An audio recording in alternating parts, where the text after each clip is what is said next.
Assalamualaikum warahmatullahi wabarakatuh. Perkenalkan, nama saya Ahmad Ilham yang akan membawakan materi pada mata kuliah Filsafat Ilmu.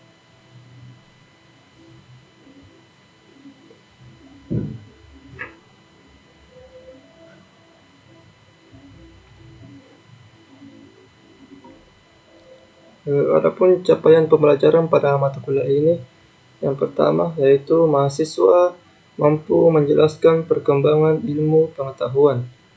Yang kedua, mahasiswa mampu menjelaskan definisi ilmu pengetahuan. Dan yang ketiga, mahasiswa mampu membedakan jenis-jenis ilmu, serta yang keempat, mahasiswa mampu menggunakan filsafat ilmu sebagai metode berpikir filosofis.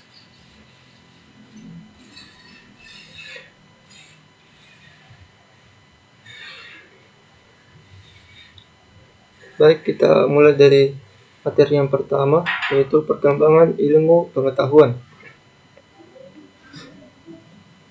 Yang pertama yaitu pada zaman pra-Yunani kuno, dalam masa lebih dari 200 tahun yang lalu, yakni sekitar abad ke-8 sampai abad ke-6 sebelum Masehi. Kehidupan masyarakat di Yunani berlangsung di bawah pengaruh kehadiran kekuatan mitos-mitos serta mitologi. Yang kedua, pada zaman Yunani, pada abad ke-6 sebelum Masehi, setiap orang memiliki kebebasan mengungkapkan ide. Masyarakat tidak lagi mempercayai mitos-mitos dan masyarakat tidak menerima begitu saja, tetapi pada sikap yang menyelidiki secara kritis. Jadi perbedaan pada zaman pra-Yunani kuno dengan zaman Yunani, yaitu pada zaman Yunani pengaruh kehadiran kekuatan mitos-mitos serta mitologi yang berlangsung pada zaman itu menjadi pengaruh bagi kehidupan masyarakat pada zaman itu. Sedangkan pada zaman Yunani, pada abad ke-6 sebelum Masehi, kepercayaan dan mitos-mitos tersebut tidak lagi dipercayai karena lebih memilih sikap pada yang menyelidikinya secara langsung dan secara kritis. Yang ketiga, pada zaman pertengahan. Di era pertengahan ini ditandai dengan tampilnya para teolog dalam dunia ilmu pengetahuan di belahan bumi Eropa, sedangkan di belahan timur Islam pada abad ke-7 mengalami kemajuan pesat. Artinya pada zaman ini keberadaan Islam pada abad ke-7 mengalami perkembangan yang sangat cepat dan sangat pesat. Yang keempat, pada zaman Renaissance, era ini ditandai dengan kebangkitan kembali pemikiran yang bebas dogma-dogma agama. Yang kelima, pada zaman modern. Zaman modern ditandai dengan penemuan dalam bidang ilmiah. Benua Eropa dipandang sebagai basis perkembangan ilmu pengetahuan. Jadi pada zaman ini benua Eropa sebagai pusat dalam perkembangan ilmu pengetahuan. Yang keenam, pada zaman kontemporer. Pada masa ini, ilmu fisika menempati kedudukan yang penting. Fisika dipandang sebagai dasar ilmu pengetahuan yang subjek materinya mengandung unsur-unsur fundamental yang membentuk dalam alam semesta. Pada zaman ini,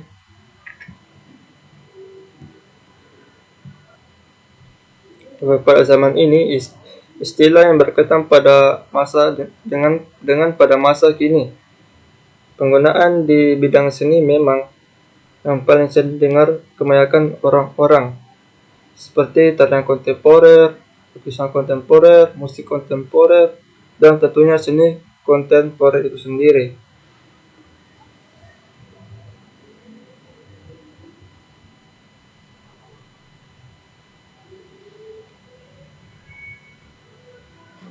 Baik, kita masuk ke materi yang ketiga, yaitu ilmu. Kata ilmu berasal dari bahasa Arab, yaitu alimah, yang berarti pengetahuan, dan dalam bahasa Latin atau sains yang juga berarti pengetahuan. Ilmu adalah pengetahuan, namun ada berbagai macam pengetahuan, seperti pengetahuan biasa dan pengetahuan ilmu. Pengetahuan biasa adalah keseharian yang kita dapat dari berbagai sumber bebas dan belum tentu benar atau berdasarkan kenyataan. Sedangkan pengetahuan ilmu adalah pengetahuan yang pasti, eksas, berdasarkan kenyataan dan terorganisir.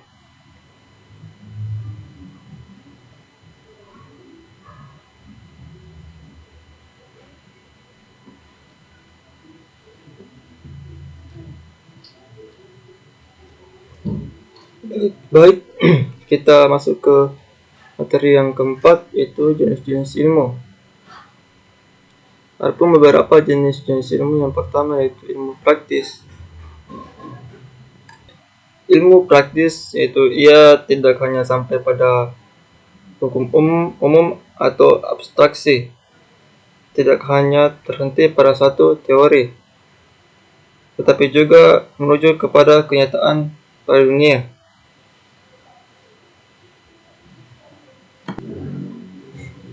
Yang kedua yaitu ilmu praktis normatif, yaitu ilmu yang memberi ukuran-ukuran atau kriterium dan norma-norma. Yang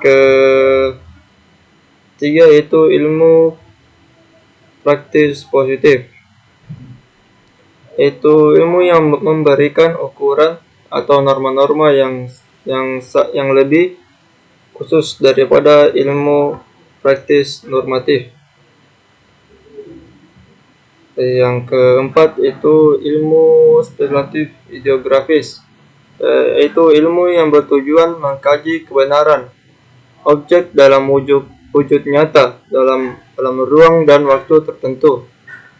Yang kelima ilmu spekulatif nomotitis, yang bertujuan mendapat hukum umum atau generalisasi substantif.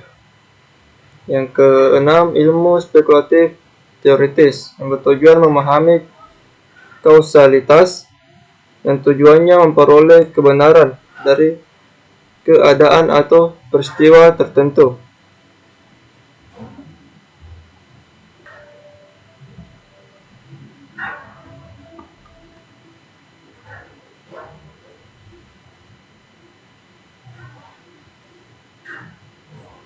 Baik, kita lanjut ke materi yang terakhir, yaitu metode berpikir filosofis. Yang pertama yaitu sikap skeptis. Sikap skeptis yaitu sikap mempertanyakan atau mencurigai sesuatu karena tidak yakin dengan kebenarannya. Sikap skeptis ini memang selalu dikaitkan dengan perbuatan yang buruk. Padahal tidak selamanya begitu. Terkadang manusia memang perlu berpikir kritis dan tidak langsung mempercayai terhadap sesuatu informasi.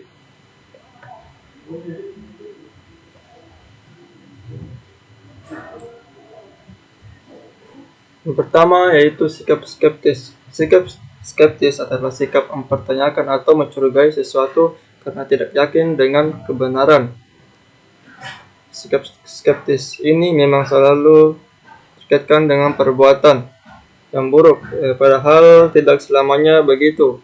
Terkadang manusia memang perlu berpikir kritis dan tidak langsung mempercayai terhadap sesuatu informasi.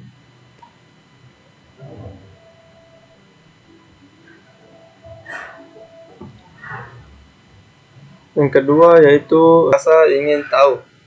Rasa ingin tahu ini adalah cara berpikir, sikap, dan perilaku yang mencerminkan penasaran dan keingintahuan terhadap segala hal yang dilihat, didengar, dan dipelajari secara lebih mendalam.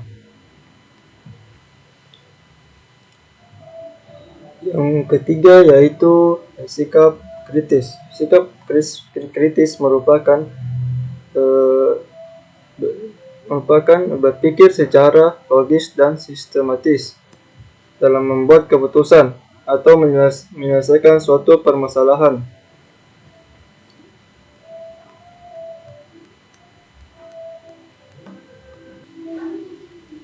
Sikap kritis juga adalah kemampuan berpikir dengan jernih dan rasional mengenai apa yang harus dilakukan atau apa yang harus dipercayai. Proses di mana kita harus membuat pilihan rasional, logis, sistematis, dan dipikirkan secara matang adalah proses dalam berpikir kritis. Yang keempat yaitu sikap terbuka, yaitu kemampuan seseorang untuk mengungkapkan informasi yang bersifat pribadi mengenai dirinya sendiri dan memberikan perhatian kepada orang lain sebagai suatu bentuk penghargaan yang memperluas kesempatan untuk terjadinya pembagian informasi atau sharing. Baik, yang kelima yaitu sikap objektif, yaitu sesuatu yang mengenai atau menurut pandangan atau dalam perasaan itu sendiri dan tidak langsung mengenai pokok atau halnya. Ciri-ciri kalimat subjektif. Adapun ciri-ciri kalimat subjektif, yang pertama itu tidak disertai dengan fakta, yang kedua berdasarkan asumsi, yang ketiga perasaan pribadi, dan yang keempat tidak terdapat dalam berita atau persoalan. Yang keenam yaitu sikap menghargai karya orang lain, yaitu salah satu hal yang harus perlu kita lakukan untuk menyenangkan hati orang lain.